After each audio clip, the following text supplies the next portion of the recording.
Right, well now we're in your shack night. Perhaps you can tell us a bit about the equipment that you've got here. And Yeah, sure. That's the main HF rig.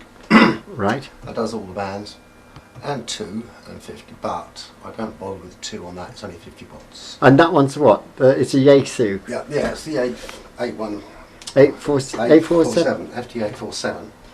And you know, it's 100 watts, which is okay.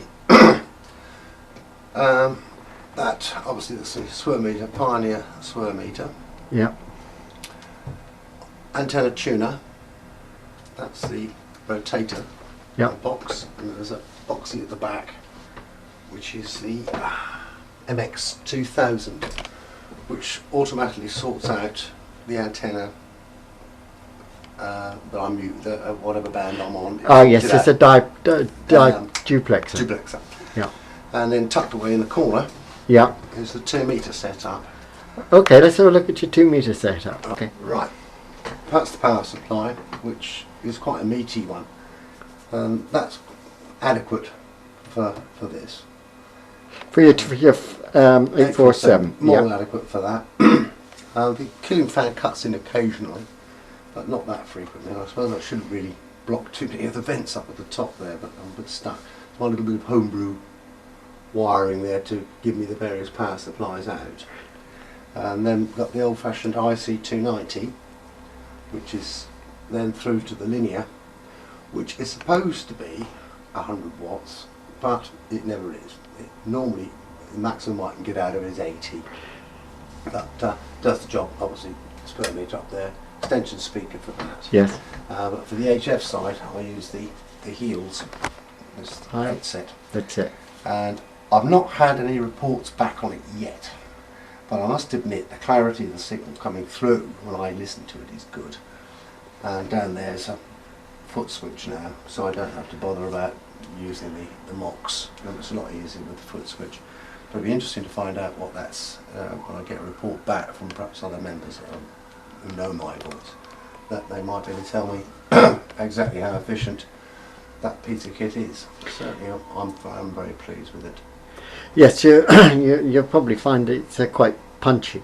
That's And, what I'm hoping. But with a bit of luck, that are going to go. oh, you're having a change on it? Yeah. Yes. And do a part exchange at WNS and get myself a linear. So that'll be an 800 watt job, but obviously I'm not going to use 800 watts. But I can PX those two, and I reckon they'll give me something towards the linear. And the two sons are going to contribut for my Christmas present.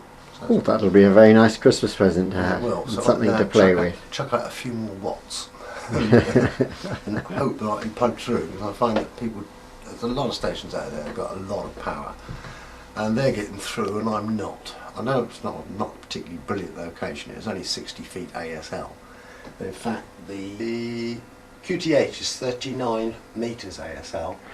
39 metres? Yeah, and the antenna height is 50 metres. Oh, okay. That's the 2 metre antenna. Yeah. So it's not exactly the ideal height, especially for 2. Although I have been lucky on occasions, and I've managed to work into Minorca on one occasion. I was 2.5 watts, but that was when there was a really good lift on, and I've got a very good report back. Yes. Yeah. But that was when I was up in the loft. But having taken part in indoor flying lessons from the loft twice, that's why I'm down here now, so I can't fall off anything. That's one of those things. And there's a little riggy there, which That's it. that's the Well, that's the. little horror. Mm-hmm. And yeah, I haven't had much success with it yet. Like I say, it's very, very low power. But even the Orpington repeater I can't access from here. I have to go out down the road, and then it seems to work. Mm-hmm. But for short range stuff, it's Excellent. Nice. Richard Pesendia Yes. had a load of those, and was quite happy for a club donation, which I thought was very generous. Right. So that's basically your shack, and I've got my little handheld. oh. Whoopsie daisy. And the little handheld. Mm-hmm.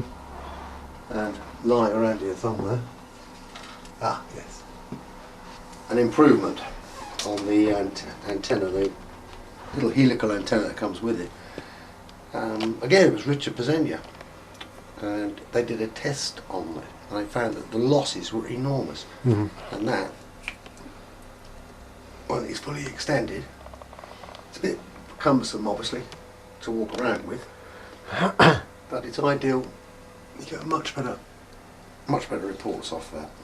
Got a spare microphone here. Now that was rewired to go onto that. That worked quite well, but now I want to get it rewired to go on that. Onto this one, onto my IC290. And of course every rig is different. So yes. might take that when I go to W&S and ask them to rewire it. Because if I do it, I know what will happen. It won't work. Soldering was never my best. That I keep on just in case. The kids use it to play their videos and whatnot, but I have that on as a monitor whilst I'm transmitting to make sure I'm not causing TBI. And if I do see noisy bits on the screen, then I get my wife to look at her TV in the other room to make sure I'm not going through on that. And if I so far touch wood, I haven't. Excellent, excellent. Okay, right, well thanks Nigel for that. You're most welcome. And thank you for showing us around your QT8 here.